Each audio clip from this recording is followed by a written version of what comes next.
Well met!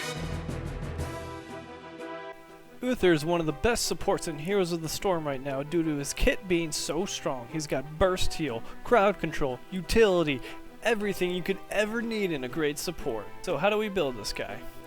The build we're going to be using requires utmost attention to details in fights. You will have 3 active abilities to manage while healing allies and crowd controlling enemies. While this build requires a bit more skill than others to use, the payoff is much larger if used properly. At level 1, you want to take Conjurer's Pursuit. This will allow Uther to have enough mana to stay relevant in long fights. At level 4, Protective Shield is the best choice. This essentially gives Uther a last resort protective shield for an ally when Uther's spells are on cooldown.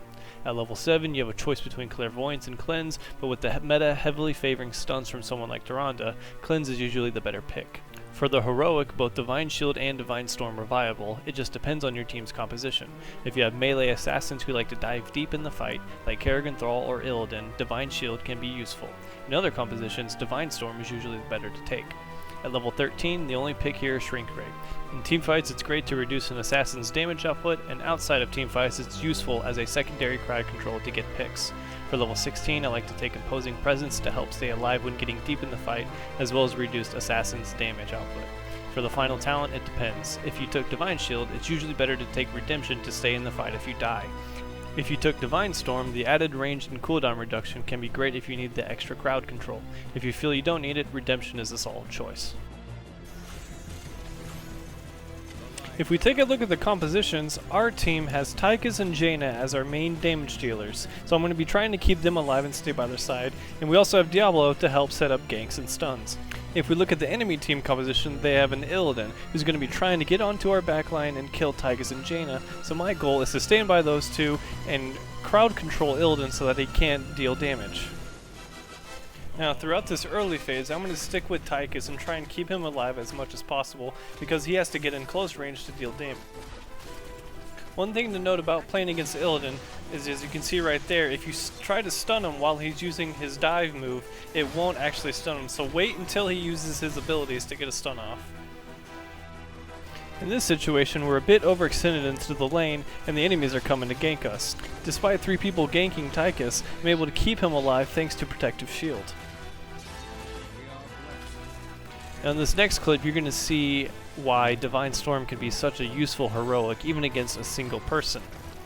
After we get ganked from a not-so-scary Brightwing, I realize that we can turn the fight around, and I get the stun off and immediately use Divine Storm, and we're able to finish the kill off. Never be afraid to use Divine Storm on just a single person if you can guarantee a kill. And as you can see right here in this next clip, I don't use Divine Storm, and as a result, we don't get the kill off.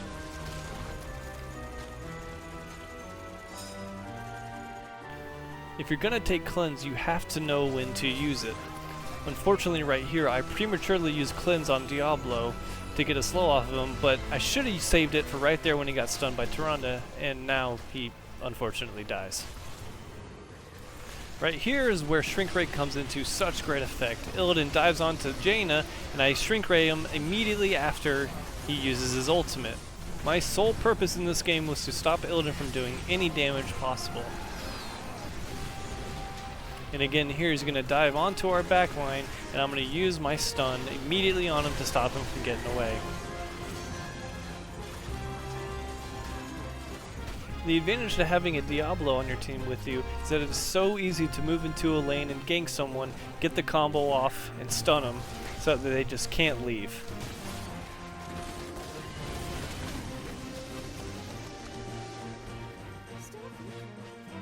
Now as we fight for the top shrine, my focus again is going to be stopping Illidan. I'm able to stun him while Jaina's Blizzard wreaks havoc. He's forced to use an ult and dive back onto Jaina, and so I quickly move over there, heal her up, and keep her alive. Once Illidan is dead, I know that the fight has been won, and it's just a matter of cleanup from here.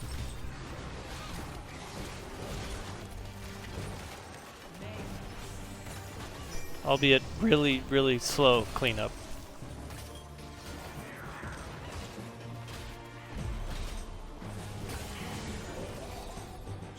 It's important to note that Shrink Ray doesn't have to be used in teamfights, as its huge slow is really useful for locking opponents down like this Tyrande.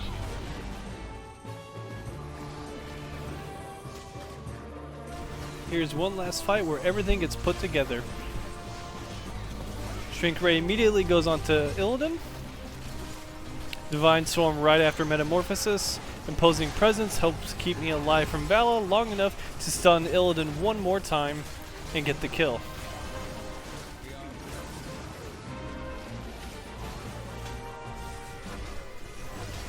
I get one last stun onto Arthas before I run out of mana, which helps kill him thanks to Jaina's Blizzard. And from there on out, we're able to win the game. A couple last thoughts. I actually didn't use Cleanse that well that game, as that is something I need to work on more closely. Still, I felt like Uther's strong healing and crowd control capabilities were shown to great effect there, namely in shutting down that pesky Illidan. If this video helped you out, be sure to subscribe for more Heroes of the